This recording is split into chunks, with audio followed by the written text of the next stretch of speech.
Pourquoi il y a un carré là? Pourquoi ils veulent mettre le carré? Casse-toi là. Ah là c'est mieux là. Là on se sent beaucoup plus chez soi. La caméra me pète les couilles. Hein. Si Canon vous passez par ici, vous êtes des grosses merdes. Ah je vous le dis sec. Hein. Ça fait un an et demi peut-être que je l'ai. Caméra à 700 balles, qui a une autonomie de 30 minutes, qui fait que bugger. Ça fait déjà beaucoup messieurs, donc si on peut rattraper le coup et m'envoyer un petit Canon qui vient me réparer ça, je dis pas non. Aujourd'hui on se retrouve pour une vidéo anecdote, ça fait immensément trop longtemps. Et je me suis dit, tu vois la vidéo anecdote, je trouve que ça rajoute un petit peu de piment. Ça rajoute un peu de piment, moi c'est comme le sel et le poivre. Elle vient assaisonner le tout, assaisonner ce petit plat. Je suis le plat, j'ai une carte. Voilà, je suis un plat. Cette vidéo anecdote, elle assaisonne cet homme, que ça devient beaucoup plus soyeux et beaucoup plus gustatif. Préparez-vous un petit casse-croûte. Pourquoi j'ai pris cette voie-là, mais on va continuer avec cette voie-là. Petite introduction, un petit coup à boire, puis bonne vidéo, bon visionnage. Hey, on voit pas du tout, bien mieux comme ça. J'espère que vous allez bien. D'accord, je suis désolé, en fait, j'interromps la vidéo, hein, comme ça, hop, d'un coup là. Un petit chlaqué dans la nuque. Du karaté pendant 3 ans. J'ai eu des problèmes avec la caméra et tout, donc je l'ai fait en plusieurs parties et en plusieurs jours. Le changement de tenue.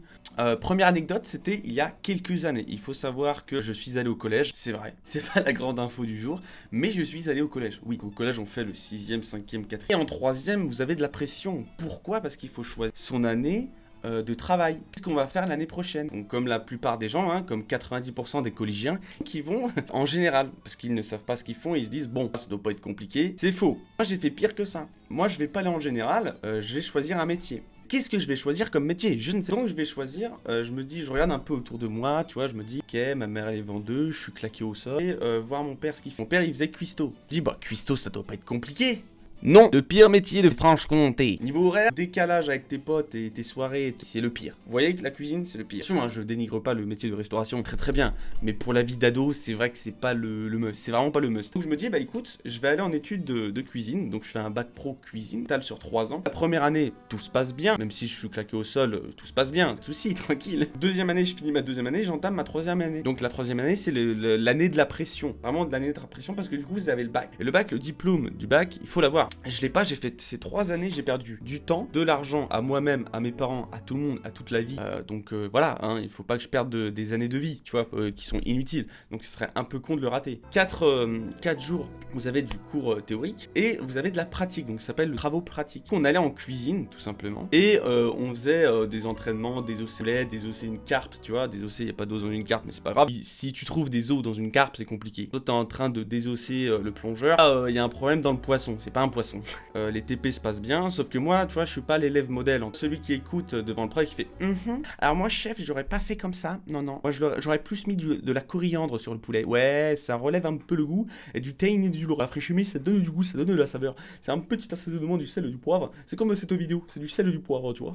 Tu vois, je suis pas ce genre de personne. Moi, je suis le genre de personne qui est à l'arrière, malheureusement, qui est à l'arrière. Et j'avais un acolyte qui s'appelle Anthony. Je dis pas son blaze, attention, c'est Anthony. Voilà, Anthony, si tu regardes cette vidéo, n'hésite pas à commenter, à liker et à te manifester avec un petit craquement de gorge dans cette vidéo. Il y a cet homme qui s'appelle Anthony. Quand je fais une connerie, voilà, il surenchérit, donc ça peut aller très très loin. Tout ce qui est de la cuisine, surtout en TP. Les gens étaient vers le chef, tu vois, ils montraient les techniques, tout ça. Nous, on était à l'arrière, on était un peu samouraï dans l'âme, tu vois. Et on prenait les couvercles, tu vois, les couvercles, hein. Ouais, j'ai fait 3 ans de cuisine, je dis le mot couvercle. J'espère que vous n'êtes pas perdus. Donc, j'ai pris un couvercle, une spatule, et on essayait de se toucher, en fait. On faisait des l'escrime. Ouais, on faisait de l'escrime, donc j'ai toujours aimé l'escrime, hein, finalement. Après, je suis allé en escrime pendant 3 ans, j'ai gagné un peu les JP. Ça se joue avec des spatules. Non, c'est faux, en fait.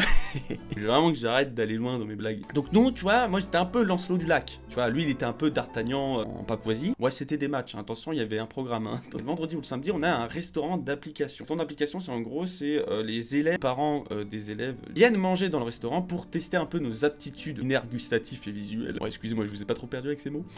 Ils viennent pour manger, pour tester un peu nos plats. Et c'est le moment où le jour il faut être hyper concentré, vous voyez, où on simule un peu un vrai service dans un restaurant un petit peu gastronomique, parce qu'on faisait pas des pâtes au fromage, tu vois. Ce serait un peu chiant de faire 3 ans de cuisine pour faire des pâtes au fromage. Bon, j'ai fait toujours les pâtes au fromage, mais je les fais mieux, tu vois. La cuisson est meilleure. Pâtes au fromage, qu'est-ce que c'est bon. Avec du ketchup, toujours mettre du ketchup. Très important le ketchup. Du coup, c'est le moment où faut être vraiment concentré, où il faut montrer un peu de ce qu'on sait faire, faut regarder notre sang-froid, organiser tout ça. Sauf que nous, on n'est pas comme ça. Sauf que là, cette fois fois-ci, on ne se battait pas avec des spatules. Non, bah non, il faut passer le cap au bout d'un moment, il faut lever un peu le niveau. Malheureusement, là, nous, on se battait en fait toujours avec nos couvercles, hein, parce que quand même, pour sécurité, il faut quand même, voilà, on prend un peu les bases sécuritaires, hygiène, tout ça. Donc, on garde nos boucliers pour se protéger, un minimum. Mais nos des culs de poule, tu vois, sur la tête, bon, je vous avoue qu'on n'était pas les plus intelligents. Attention, hein. Et du coup, on mettait les culs de poule sur la tête, parce que, sécuriser la tête. Avec le petit calot et le poule, je peux vous garantir une sécurité au max, hein. Attention, hein. Au poil, incroyable sécurité. Couvercle à la main, bras gauche. Et attention, on ne jouait pas avec des spatules, mais des poireaux. Poireaux, les aliments. Attention, voilà, à ne pas se méprendre. On prenait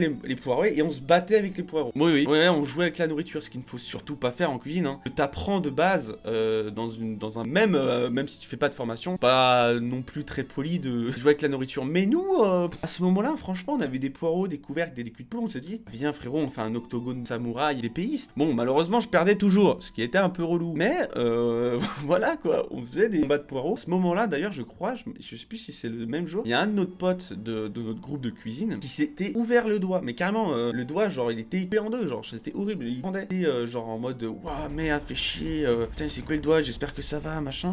J'adore ce match, hein, Mas, hein, c'est incroyable, j'adore ces poireaux. Ça résume un peu notre année scolaire dans notre école. Deuxième anecdote, les loulous. Donc, c'est quelques années auparavant, donc j'avais 13 ans, donc je jouais au foot. Le football, hyper sympa. Tu vois, c'est sympa, ça, avec le pain, tu bois des bières, tu bois le pastis avec pain, tu bois un petit jaune. Moi, je joue du 4 quarts à la fin des matchs. Hyper sympa, je mets. Il y a une bonne ambiance, moi j'aimais bien. Tu vois des potes sous la douche, tu te frottes avec eux. Bon, ça c'est une autre histoire, mais je raconterai pas aujourd'hui, tu vois.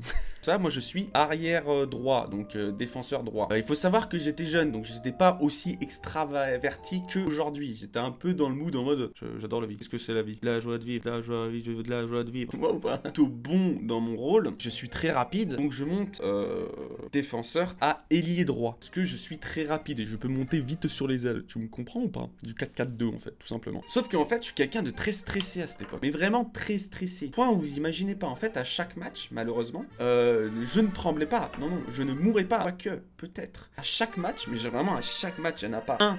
Bah je vomissais.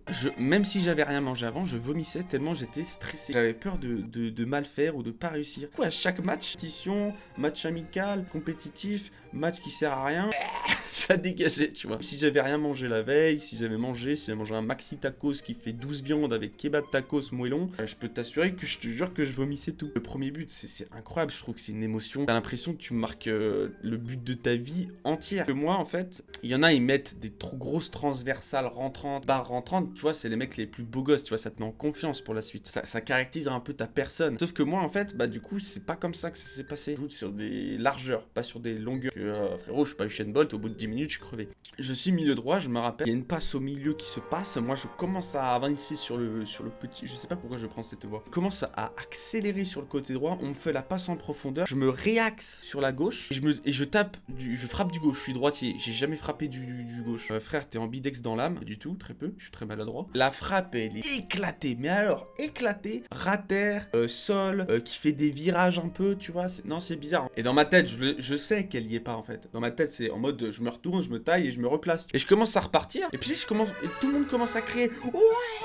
Je suis en mode, les gars, tranquille, j'ai mis 5 mètres à côté, tranquille, les gars, on va faire mieux la prochaine fois. En fait, le problème, c'est que j'avais pas vu quand je me suis tourné, et ben, elle a tellement rebondi, elle a pris de la vitesse qu'elle allait en poteau rentrant. Mon premier but, c'était un but pas fait exprès, du gauche, donc mon pied faible, et je l'ai même pas vu ce but. C'est la pire sensation du monde pour un joueur de foot. Quand t'es gamin, c'est horrible. Ma première blessure. Et au bout de 5-10 minutes, il y a une touche sur mon côté. Et ici même. Donc je vais chercher la balle, tout ça. Je prends mon élan, tu vois, je pars en arrière. Et je pars en avant, mais je la balance super loin pour qu'elle aille au maximum au centre. Pardon pour le geste. Oh putain, j'ai peur. Qu'est-ce que vous croyez? J'ai tellement pris d'élan que, en fait, je bascule en avant de me rattraper au sol. Sauf qu'il y en a un qui a le réflexe de bras qui se met comme ça. Sauf qu'il y a le sol. Du coup, je pose ma main, sauf que la chute est quand même violente. J'allais à quoi, maximum 2 km/h. Je tape, en fait, mon bras sur le sol. Et du coup, tout se décale ici. Et je me suis déboîté le bras. Et du coup, bah, j'ai dû arrêter le match parce que j'avais tellement mal au bras que je pouvais pas courir. Parce qu'avec les élans, tu vois, ça faisait trop mal. Du coup, on gagne le match. Tu sais pas comment, parce qu'ils m'ont remplacé. Bon, du coup, maintenant, savoir. Prochain match, il y en a un qui vient me serrer la main. On se serre tous la main à chaque main, c'est le fair play et le beau jeu. C'est sympa, ça fait l'esprit d'équipe et le respect envers l'adversaire, tout ça. On inculque des belles valeurs. Donc, il vient, il dit, oh, t'as pas joué, toi? Je fais, non, moi, je me suis blessé dans le précédent match, désolé. Il fait, ah, ok, tu t'es blessé comment, merde? Et je suis en mode, ouais, on m'a taclé les deux pieds pied et je suis mal retombé sur mon rat et tout. J'ai pas assumé les gars, j'ai pas assumé, je suis désolé mais j'ai pas assumé. Comment tu peux assumer cette blessure? Du coup maintenant je l'assume parce que c'est drôle. Voilà l'image que vous avez de moi maintenant. Troisième anecdote, let's go. L'anecdote que je vais vous parler est très récente. C'était mon petit voyage quand je suis allé voir la Carmine Corporation avec le magnifique Caraman manager, mon petit manager.